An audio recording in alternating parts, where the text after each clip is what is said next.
Hello बच्चों, welcome to SR classes. अभी की इस वीडियो में हम लोग देखने वाले हैं 10th क्लास बायोलॉजी का चैप्टर नंबर 1 से कुछ इम्पोर्टेंट ऑब्जेक्टिव। तकरीबन हम लोग यहाँ पे 50 ऑब्जेक्टिव करेंगे और मुझे उम्मीद है कि अगर आपने इसे एक बार याद कर लिया तो एग्ज़ाम में काफ़ी हेल्प हो जाएगा। मतलब ऐसा होगा कि एक आध सवाल ही इससे बाहर आ सकता है इस चैप्टर से, वरना मैंने कोशिश किया है कि सभी सवालों को इसमें लिया जाए। ठीक है, तो आइए स्टार्ट करते हैं। सबसे पहला सवाल है, पाचन की क्रिया पूर्ण होती है कहाँ पे? नीचे 4 ऑप्शन दिए गए हैं, अग्न्याशय में, बड़ी आंत में, छोटी आंत में, ग्रास नली में। कहाँ पे दी होती है? ठीक है, तो इसका जो आंसर होता है वो होता है छोटी आंत में। ठीक है बच्चों, आप लोग इसको देख लीजिएगा। दूसरा सवाल है, छोटी आंत की दीवारों में पाई जाने वाली ग्रंथियों के स्राव को क्या कहते हैं? वो जो स्राव होता है, छोटी आंत की दीवारों में जो ग्रंथियां होती हैं उनमें से जो एक रस रिश्ता है, उस रस को क्या कहते हैं? ठीक है, ये आपसे सवाल पूछा गया है। तो इसका आंसर हो जाता है आंतरस भी कहते हैं और सक्कस एंटेरिकस भी कहते हैं, यानी कि ए और बी दोनों। ठीक है बच्चों, तो इसका आंसर क्या हो जाएगा? डी हो जाएगा। ठीक है, अगले सवाल की ओर बढ़ते हैं। इसका अगला सवाल है, जठर ग्रंथि की कौन सी कोशिका HCl का स्राव करती है? यानी जठर ग्रंथियों में टोटल 3 कोशिकाएं पाई जाती है, तो आपसे ये पूछा गया है कि उनमें से HCl किसके द्वारा निकलता है? ठीक है, तो इसका आप लोग जानते होंगे कि ये किनके द्वारा निकलता है। इसका आंसर हो जाएगा 3 का ए, भित्तीय कोशिका के द्वारा निकलती है। ठीक है जी, अगला सवाल हम लोग देखते हैं, क्वेश्चन नंबर 4। मनुष्य के मुख गुहा में कितने जोड़े लार ग्रंथियां पाई जाती हैं? ठीक है, तो इसका आंसर है सी। तो आप लोग इसको भी देख लीजिए, 3 जोड़े पाए जाते हैं। ठीक है, अगला हम लोग सवाल देखेंगे। अगला सवाल है, स्वाद कलियां पाई जाती हैं कहाँ? अग्न्याशय की ऊपरी सतह पर, जीभ की ऊपरी सतह पर, अग्र चर्वनक पर, या ग्रसनी की भीतरी दीवारों पर? हम सब लोग जानते हैं कि स्वाद कलियां जो होती हैं वो जीभ के ऊपरी सतह पे पाई जाती है। तो 5 का जो आंसर हो जाएगा वो हो जाएगा ऑप्शन नंबर बी। ठीक है बच्चों, अगला सवाल है, छठा सवाल, अमाशय के अग्रभाग को क्या कहा जाता है? पाइलोरिक कहा जाता है, फुंडिक, कार्डियक, या तो फिर एपिग्लैटिस। ठीक है, तो अमाशय का जो अगला भाग है उसे हम लोग कार्डियक कहते हैं, यानी कि ऑप्शन सी हमारा जो है वो सही हो जाएगा। ठीक है बच्चों, तो ये ऑप्शन सी सही है। मुख गुहा का पिछला भाग क्या कहलाता है? मुख गुहा का पिछला भाग क्या कहलाता है? 7वां सवाल है, तो इसे हम लोग ग्रसनी कहते हैं, यानी कि ऑप्शन ए जो है वो इसका करेक्ट है।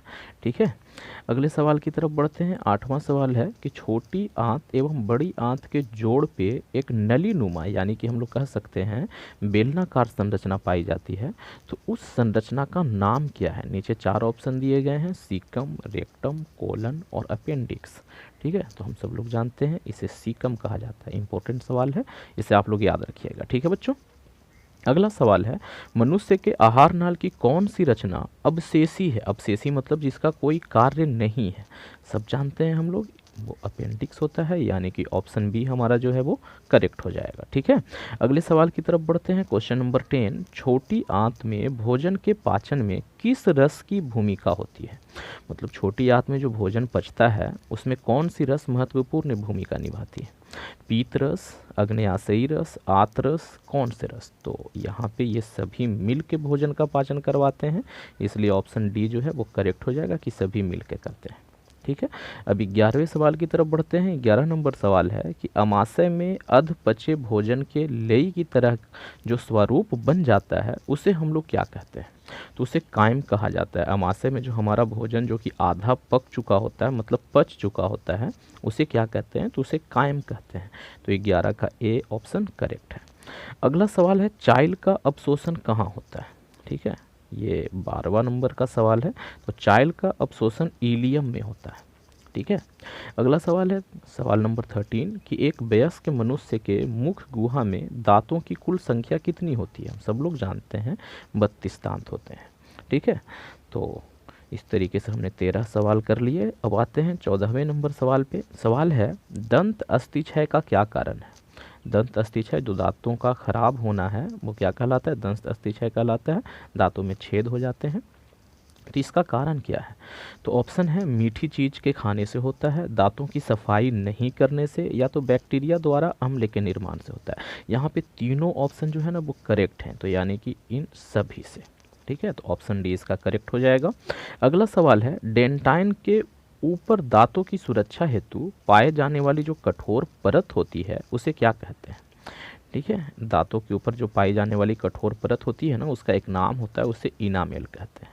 यानी कि ऑप्शन ए जो है वो इसका करेक्ट है। अब 16वें नंबर सवाल की तरफ बढ़ते हैं। सवाल है, मानव शरीर की सबसे बड़ी ग्रंथि कौन सी होती है? अब जो यहाँ पे मैंने सवाल लिखे हैं ना, वो सिर्फ उसका आंसर लिखा है, यहाँ पे ऑप्शन नहीं दिए हैं। ठीक है, क्योंकि ऑप्शन देने में बहुत समय लग रहा था, तो हम लोग सीधा क्वेश्चन आंसर करेंगे। तो मानव शरीर की सबसे बड़ी ग्रंथि को क्या कहते हैं? हम सब लोग जानते हैं, उसे यकृत कहा जाता है। ठीक है बच्चों, तो आप लोग देख लेना, यकृत होता है। इंपॉर्टेंट सवाल है। अगला सवाल है कि पैरामीशियम में भोजन का अंतर्ग्रहण कैसे होता है? तो कोशिका मुख द्वारा होता है। पैरामीशियम में जो कोशिका होता है उसके मुख द्वारा भोजन का वो अंतर्ग्रहण करता है। अंतर्ग्रहण का मतलब भोजन को अपने अंदर ग्रहण करना। अगला सवाल है कि पैरामीशियम में पाई जाने वाली पोषण की जो विधि है वो कौन सी होती है? किस विधि से पैरामीशियम में पोषण होता है? ठीक है, जैसे बहुत सारे विधि हैं कि पर पोषण होता है, स्व पोषण होता है, प्राणी संपोषण होता है, किस तरीके से होता है? तो पैरामीशियम में जो होता है वो प्राणी संपोषण पाया जाता है। ठीक है बच्चों, तो इसका आंसर हो जाएगा प्राणी संपोषण। अगला सवाल है, अमीबा का मुख्य भोजन क्या है? अमीबा भोजन के रूप में किसे ग्रहण करता है? ठीक है, सवाल आप लोगों ने देख लिया, अब आंसर देख लेते हैं। तो इसका आंसर है शैवाल के टुकड़े को खा लेता है अमीबा, बैक्टीरिया को भी खा लेता है, डाइटम को भी खा लेता है, और जो एक कोशिकीय जीव होते हैं ना, उन्हें भी अपने भोजन के रूप में वो ग्रहण कर लेता है। यानी कि ये सभी इनके मुख्य भोजन हैं। ठीक है, अब हम लोग अगला सवाल देखते हैं। सवाल है कि प्रकाश संश्लेषी अंगक कौन है? जहाँ पे प्रकाश संश्लेषण की घटना होती है हम सब जानते हैं पत्तियों में होती है, तो इसका आंसर हो जाएगा पत्ती। अगला सवाल है, कौन सी रचना द्वारा अमीबा में भोजन का अंतर्ग्रहण होता है? अमीबा में जो भोजन का अंतर्ग्रहण होता है वो किस तरीके से होता है? कौन सी रचना बनाती है? तो हम लोग जानते हैं उसे क्या कहते हैं, उसे कहा जाता है कूटपाद। ठीक है, कूटपाद के जरिए अमीबा भोजन को अपने अंदर ले लेता है। ठीक है, अंतर्ग्रहण करता है। अब हम लोग अगला सवाल देख लेंगे। अगला सवाल है कि ग्रहणी किसका भाग है? आहार नाल का एक भाग है, लेकिन आहार नाल में किसका भाग है ये ग्रहणी? तो वो होता है छोटी आंत का। ठीक है, ये इंपॉर्टेंट सवाल है, आप लोग याद रखिएगा कि ग्रहणी किसका भाग है, तो छोटी आंत का भाग है। आप लोग स्क्रीनशॉट लेते चल सकते हैं, या तो फिर आप एक काम कर सकते हो, अगर आपको ये चाहिए तो आप मुझे इस नंबर पे मैसेज कर सकते हैं 8860698979। मैं आपको इसका PDF भेज दूंगा। ठीक है, लेकिन आप लोग जब भी मैसेज करें तो ये ज़रूर लिखें अपना नाम और साथ ही साथ आप कहाँ से हैं ये बात। ठीक है जी, चलिए अब हम लोग बढ़ते हैं अगले सवाल की तरफ। अगला सवाल है, प्रकाश संश्लेषी इकाई किसे कहा जाता है? हम सब लोग जानते हैं क्लोरोफिल को कहा जाता है। मोस्ट इंपॉर्टेंट सवाल है ये इस चैप्टर का, इसे जरूर याद रखिएगा। प्रकाश संश्लेषी इकाई क्लोरोफिल को कहा जाता है। अब 24वें सवाल की तरफ बढ़ते हैं। प्रकाश संश्लेषण प्रक्रिया का मुख्य उत्पाद क्या है? यानी कि प्रकाश संश्लेषण के होने से मुख्य रूप से क्या बनता है? तो हम लोग जानते हैं ऑक्सीजन बनता है, तो इसका आंसर क्या हो जाना चाहिए? ऑक्सीजन होना चाहिए। ठीक है बच्चों, चलिए इसका आंसर हो गया ऑक्सीजन। अब हम लोग 25 सवाल देखते हैं।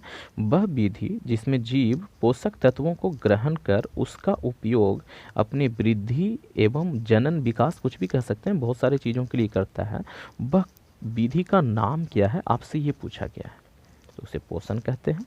ठीक है, उत्तर में पोषण होना चाहिए, बिल्कुल उत्तर में पोषण है। अगला सवाल है, रच्छी कोशिकाएं कहाँ पाई जाती है? ठीक है, तो रच्छी कोशिकाएं पत्तियों में पाई जाती है, तो इसका आंसर भी आप लोग साथ ही साथ लिख लीजिएगा कि रच्छी कोशिकाएं पत्तियों में पाई जाती है। अगला सवाल है कि पेप्टोन जो है वो पेप्टाइड्स को किस रूप में बदल देता है? तो उसे पॉलीपेप्टाइड्स में बदल देता है, ये इसका आंसर हो जाएगा। पेप्टोन जो है वो पेप्टाइड्स को क्या करता है? पॉलीपेप्टाइड में बदल देता है। ठीक है, अगले सवाल की तरफ बढ़ते हैं। जीवों में संपन्न होने वाली जैविक क्रियाओं को क्या कहा जाता है? तो जैव प्रकर्म कहते हैं। जो तरह तरह के जैविक क्रियाएं होती हैं, जैसे कि मतलब पोषण होना, परिवहन होना, है ना, जनन होना, ये सब के सब क्या है? एक प्रकार की जैविक क्रिया है, इसे जैविक क्रिया कहा जाता है। अगला सवाल है, पोषण की क्रिया द्वारा जीव क्या प्राप्त करते हैं? तो पोषण की क्रिया द्वारा जीव जो है वो ऊर्जा प्राप्त करता है। ठीक है बच्चों, पोषण की क्रिया उसमें सिर्फ और सिर्फ ऊर्जा की प्राप्ति हेतु होती है।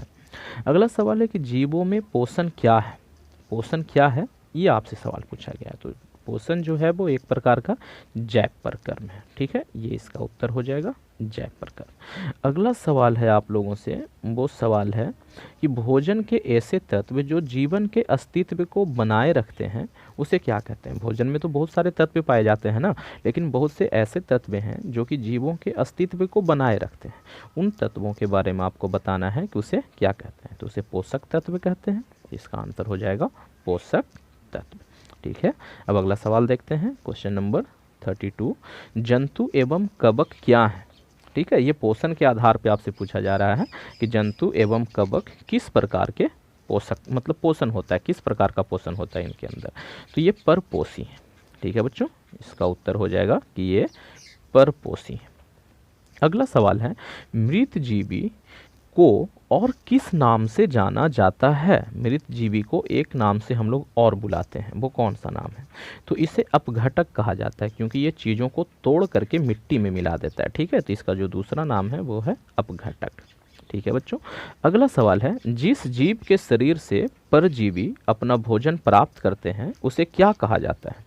मतलब परजीवी जो है जिस जीव के शरीर के साथ लगा रहता है और उससे अपना भोजन लेते रहता है उसे क्या कहते हैं। तो उसे हम लोग पोषी कहते हैं। ठीक है, समझ में आ रहा है ये चीज़। जैसे कि खटमल वगैरह जो है वो हमारे शरीर से खून चूसते रहता है, तो वो क्या है, वो हो गया परजीवी, लेकिन हम उसके लिए क्या हुए, हम उसके लिए पोषी हुए। ठीक है बच्चों, अगला सवाल है 35 नंबर का कि मलेरिया नामक जो परजीवी है उसका पोषक कौन है, मतलब पोषी कौन है, कौन पोषता है उसे। तो उसे मनुष्य पोषता है। ठीक है बच्चों, तो मनुष्य उसका पोषी हो गया। अगला सवाल 36, अमरबेल कैसा पौधा है। हम सब लोग जानते हैं कि परजीवी पौधा है वो। ठीक है, अमरबेल जो पेड़ों पे पीले रंग का हो जाता है, पतले पतली सी उनकी ये होती हैं ना, रस्सी जैसी होती है, वो पूरे पेड़ को अपने कब्जे में ले लेता है और फिर पेड़ को सुखा देता है। ठीक है, अगला सवाल है, हरित लवक कैसे अंगक हैं। तो प्रकाश संश्लेषी अंगक हैं, उनमें प्रकाश संश्लेषण की क्रिया करवाने का दम होता है। ठीक है, तो ये हो गया प्रकाश संश्लेषी अंगक है। अगला सवाल है कि पत्तियों के एपिडर्मिस में पाए जाने वाले जो रंध्र हैं उसे क्या कहते हैं। ठीक है, उसे अस्टोमाटा कहते हैं, हम सब जानते हैं उसे क्या कहते हैं, अस्टोमाटा कहते हैं। और ये इम्पोर्टेंट सवाल है। ठीक है बच्चों, इम्पोर्टेंट है, आप लोग इसको जरूर याद रखिएगा। अगला सवाल 39, वायुमंडल से कार्बन डाइऑक्साइड पत्तियों के कोशिकाओं में कैसे पहुंचता है। पत्तियां जो है वो वायुमंडल से कार्बन डाइऑक्साइड को किस तरीके से ग्रहण करती हैं। तो वो कैसे करती हैं, तो विसरण के द्वारा, एक घटना है जिसका नाम है विसरण, विसरण के द्वारा अंतर ग्रहण करती हैं। ये भी इम्पोर्टेंट सवाल है, इसको भी आप लोग याद रखिएगा। अब 40 नंबर का सवाल है कि अस्टोमाटा का खुलना और बंद होना किस बात पर निर्भर करता है। तो कोशिकाओं की स्फीति पर निर्भर करता है। ठीक है बच्चों, ये इतना ज़्यादा इम्पोर्टेंट नहीं है, लेकिन फिर भी याद रख लीजिएगा तो अच्छी बात है। अगला सवाल है कि क्लोरोफिल वर्णक किसमें घुलनशील है। ये जो क्लोरोफिल नामक वर्णक है, अगर हम इसे किसी चीज़ में डालें तो घुलेगा कि नहीं घुलेगा, और अगर घुलेगा तो किस चीज़ में घुलेगा। तो ऑप्शन में अगर एल्कोहल रहे तो हमारा आंसर भी वही होगा, क्योंकि ये एल्कोहल में क्या होता है, घुल जाता है। तो क्लोरोफिल नामक जो ये वर्णक है वो एल्कोहल में घुलनशील है। अगला सवाल है, स्टार्च पर अगर हम आयोडीन की कुछ बूंदें डाल दें तो उसके कलर में क्या परिवर्तन आएगा, वो किस कलर का हो जाएगा। ठीक है, तो वो गाढ़ा नीला हो जाता है। ठीक है बच्चों, गाढ़ा नीला हो जाता है।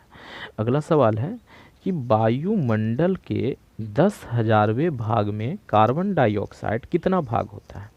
यानी कि समझने के नज़रिए से अगर देखें तो अगर हम ये कहें कि 10,000 किलो हवा है तो उसमें कार्बन डाइऑक्साइड कितना किलो होगा, तो 3 किलो होगा, यानी कि 3 भाग होता है। ठीक है, अगला सवाल है कि क्रोटन की पत्ती कैसी होती है। तो चित्तीदार होती है। ठीक है बच्चे, इसकी पत्तियां जो हैं वो चित्तीदार होती हैं। अगला सवाल है, पोटास का घोल किस चीज़ को सोख लेता है। ये इंपॉर्टेंट सवाल है। कार्बन डाइऑक्साइड को पोटास का घोल क्या करता है, सोख लेता है। तो इसे आप लोग याद रखिएगा।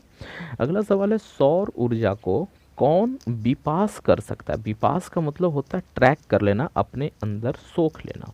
ठीक है, तो वो सिर्फ और सिर्फ एक चीज़ है जिसका नाम है क्लोरोफिल। क्लोरोफिल में ही यह दम है कि वो सौर ऊर्जा को अपने अंदर अवशोषित कर ले। ठीक है, अगला सवाल है कि प्रकाश संश्लेषण के प्रथम चरण को क्या कहते हैं। तो इसे प्रकाश अभिक्रिया कहा जाता है, और ये मोस्ट इम्पॉर्टेंट सवालों में से एक है इस चैप्टर का।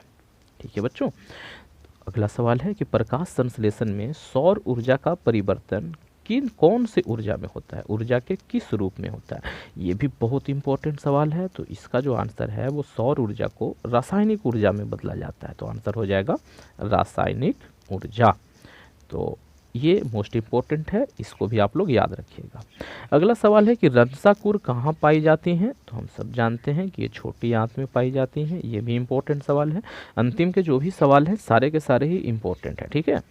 और अब हम लोग देखते हैं लास्ट सवाल कि वायुमंडल से पत्तियां कार्बन डाइऑक्साइड को किसके द्वारा ग्रहण करती हैं। तो इसका आंसर है रंध्रों के द्वारा ग्रहण करती हैं। ठीक है बच्चों, तो इस तरीके से हमने पहले चैप्टर से 50 क्वेश्चन को देखे जो कि बड़े ही इम्पोर्टेंट है। और अगर आपने इसे एक बार अच्छे से याद कर लिया तो काफ़ी हेल्प हो जाएगा एग्जाम में। एक आध सवाल ही होगा जो इससे बाहर आएगा, वरना इसी से आने वाले हैं सारे सवाल। और एग्ज़ाम के टाइम पे मैं इम्पोर्टेंट सवाल भी करवाऊंगा जो भी इम्पोर्टेंट है, या तो फिर जो बोर्ड एग्ज़ाम में आए हुए हैं वो सभी मैं करवाने वाला हूं। तो अगर आप लोगों को लगता है कि चैनल से फ़ायदा उठाना है तो चैनल को सब्सक्राइब कर सकते हैं। वीडियो अच्छा लगा तो दोस्तों में शेयर करना बिल्कुल ना भूलें। ठीक है बच्चों, thank you, thanks for watching. बने रहिए सार क्लास के साथ।